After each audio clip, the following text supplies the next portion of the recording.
What's up guys? Pang day 80 na natin to. Outfit check muna tayo. Yan.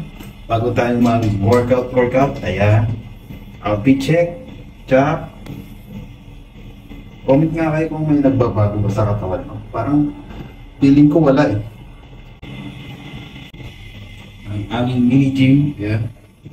Ito mga dumbbells. Mga dumbbells namin. Barbells. Ayan, 7.5. Tapos itong isa 15 kg. Bali 45. Diyan pa yung mga plates. Bubusin namin yung plates na yan hanggang lumakas.